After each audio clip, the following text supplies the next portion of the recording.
ये चैनल केवल मनोरंजन के लिए है। हम किसी भी तरह के अंधश्रद्धा को बढ़ावा नहीं देते। यह धरती पर ब्रह्म राक्षस एक बड़े से पीपल के पेड़ के पास वास कर रहा था और सभी गांव वाले जो उसके चपेट में थे उन लोगों की आत्माओं को नियंत्रित कर रहा था।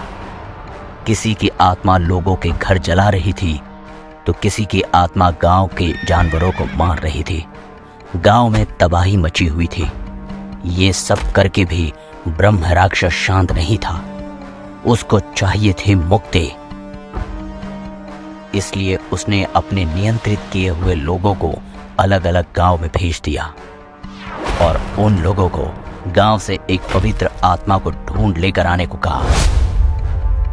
ब्रह्म राक्षस अपनी दृष्टि से नियंत्रित किए हुए लोगों को भी देख पा रहा था।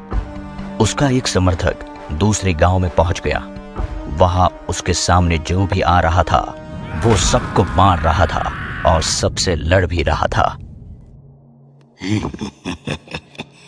क्या इस गांव में कोई ऐसा नहीं जो मुझे रोक सके?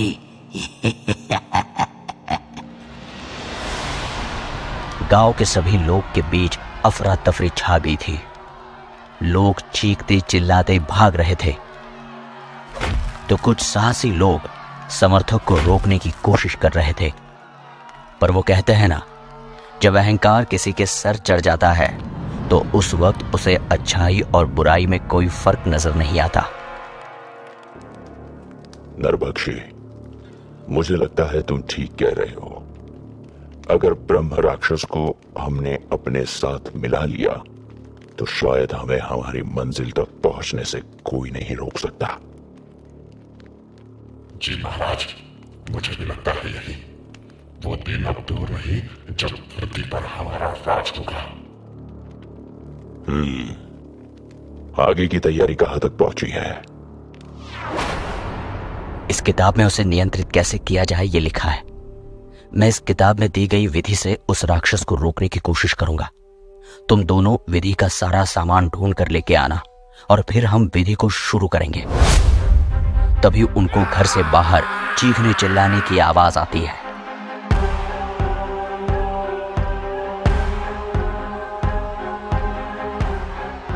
केसरी देखता है कुछ लोग भागते हुए चिल्ला रहे हैं, भागो, अपनी जान बचाओ। अगर अपनी जान प्यारी है तो भाग जाओ, वरना ये राक्षस हमें खा जाएगा। भागो। केसरी बाबा से कहता है, शायद ये वही राक्षस है जिसे देखकर मैं भाग आया था बाबा। तो देर किस बात की है? चलो चलते हैं बाबा, लगता है समय आ गया है। वो तीनों बाहर आते हैं जहां वो ब्रह्म राक्षस का समर्थक गांव को परेशान कर रहा था। ये तो वो राक्षस नहीं है। हाँ, पर मुझे देख के ऐसा लग रहा है मानो इस इंसान को कोई आत्मा नियंत्रित कर रही है। ये अपने होश में नहीं है। इसे मैं अभी होश में लेके आती हूँ। सरवरी भागते हुए उसके पास जाती है और उस पर हमला करती है और जैसे ही वो उसे मारने वाली होती है तभी अचानक ब्रह्म राक्षस उसे हवा में रोक देता है। सरवरी चाहकर भी हिल नहीं पाती। तुम ठीक तो हो ना बेटा? तभी कौटिल्य कुछ मंत्र पढ़ता है और ब्रह्म राक्षस के समर्थक से सरवरी को मुक्त करता है। कोई तो मिला जिसे मारने में मजा आएगा। देखो देखो, रुक जाओ। आखिर तुम ये सब क्यों कर रहे हो? क्या बिगाड़ा है इन लोगों ने तुम्हारा? बिगाड़ा तो बहुत कुछ है, पर तुम्हें इससे क्या? तुम जानती भी हो कितना परिश्रम किया है मैंने इन लोगों के लिए। बदले में मुझे क्या मिला? हाँ, एक ऐसी मृत्यु जहां मरकर भी मुझे मोक्ष नहीं मिल पा रहा। लोगों के लिए पूरा जीवन व्यतीत करने के बाद मेरी आज ये हालत है। हट जाओ मेरे रास्ते से। सभी अपने जीवन में कुछ ना कुछ खोज रहे हैं। इसका मतलब ये नहीं कि तुम बुराई की राह चुनो। मैं इस व्यक्ति को अभी तुम्हारे वश से मुक्त करता हूं। ऐसा कहकर कौटिल्य उस समर्थक पर अपने कमंडलू से अभिमंत्रित पानी छिड़कता है और वह व्यक्ति ब्रह्म राक्षस के वश से बाहर निकलकर जमीन पर बेहोश होकर गिर जाता है।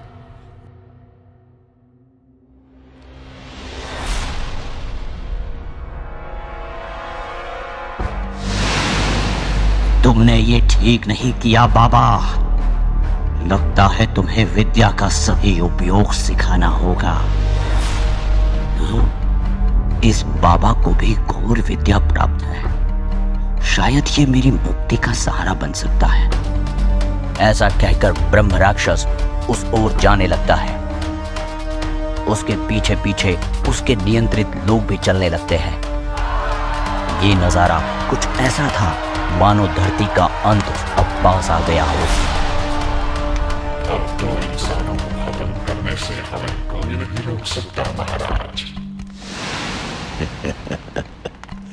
फिर भी हम आगे की तैयारी जारी रखेंगे। पता नहीं कब कौटिल्य हमारे इस इरादे को नाकाम कर दे। ब्रह्म राक्षस अपनी सेना के साथ जंगल से होते हुए एक खाली मैदान में आता है। सरवरी और केसरी भी वहां होते हैं और उनके आसपास विधि का सामान होता है। ब्रह्म राक्षस ये सब देखता है और बोलता है, तुम नादान इंसानों, तुम्हें क्या लगता है तुम मुझे इस छोटी सी विद्या के सहारे हरा दोगे हैं? मैं ब्रह्म राक्षस हूं, अपरंपार विद्या का ज्ञाता।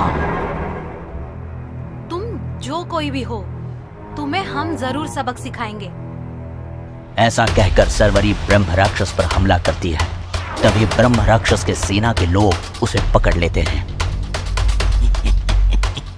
मूर्ख लड़की, तुम एक साधारण इंसान हो, तुम मेरा कुछ नहीं बिगाड़ सकती। तभी केसरी दौड़ते हुए आता है और ब्रह्म राक्षस के चारों ओर सफेद राख से घेरा बना देता है। अब तुम्हारा जादू हम पर असर नहीं करेगा ब्रह्म राक्षस। ब्रह्म राक्षस उस घेरे से बाहर आने की कोशिश करता है और उसे जोर से झटका लगता है।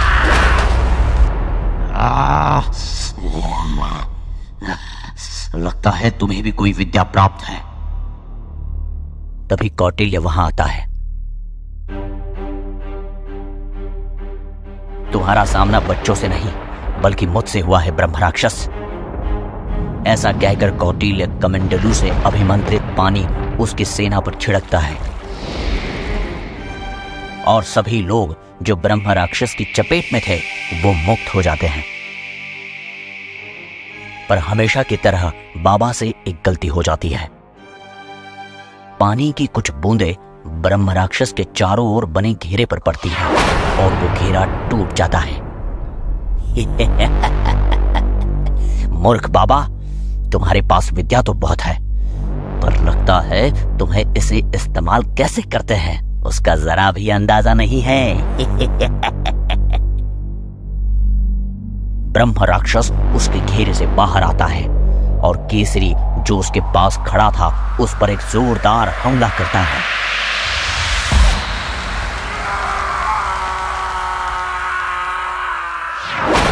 उस हमले के कारण केसरी उड़कर कौटिल्य के पीछे गिर जाता है। बेटा केसरी! सरवरी भी बेहद डर जाती है। कौटिल्य भी ये सब देखकर थोड़ा डरने लगता है। ब्रह्म राक्षस की शक्ति मानो बढ़ती जा रही थी। धीरे धीरे ब्रह्म राक्षस कौटिल्य की ओर बढ़ता है और कहता है, मुझे लगता था तुम विद्वान पंडित हो, पर तुम्हारी विद्या पर नियंत्रण नहीं है। तुम मेरे लिए बस एक साधारण व्यक्ति हो बाबा। ऐसा कहकर ब्रह्म राक्षस एक जोरदार शक्ति से हमला करने वाला होता है। तभी हम देखते हैं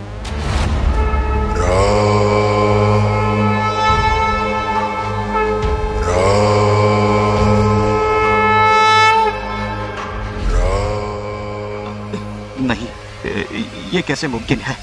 नहीं।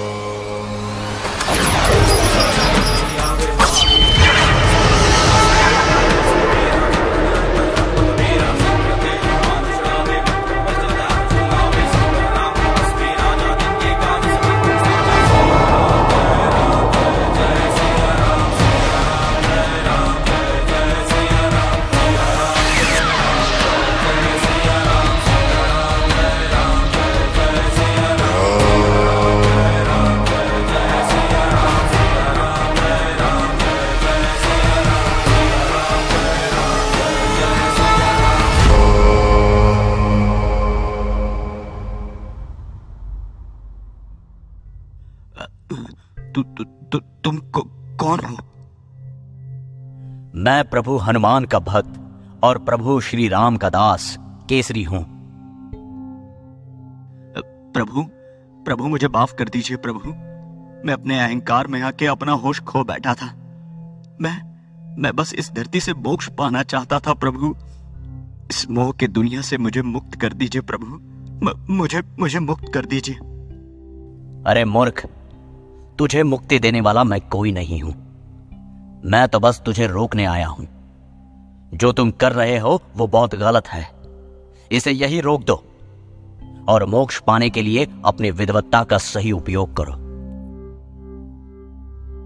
ठीक है प्रभु, यदि आपको कभी भी मेरी जरूरत पड़े तो मुझे बुला लेना। मैं आपकी सेवा में हाजिर रहूंगा। मुझे माफ कर दो प्रभु। ऐसा कहकर केसरी शांत हो जाता है। ब्रह्म राक्षस भी उन सब से क्षमा मांगता है और वहां से गायब हो जाता है। अब सब कुछ शांत हो गया था। तभी अचानक गांव में भूकंप आने लगता है और पहाड़ की चट्टानें टूटने लगती हैं और साथ ही धरती में दरार पड़ने लगती है।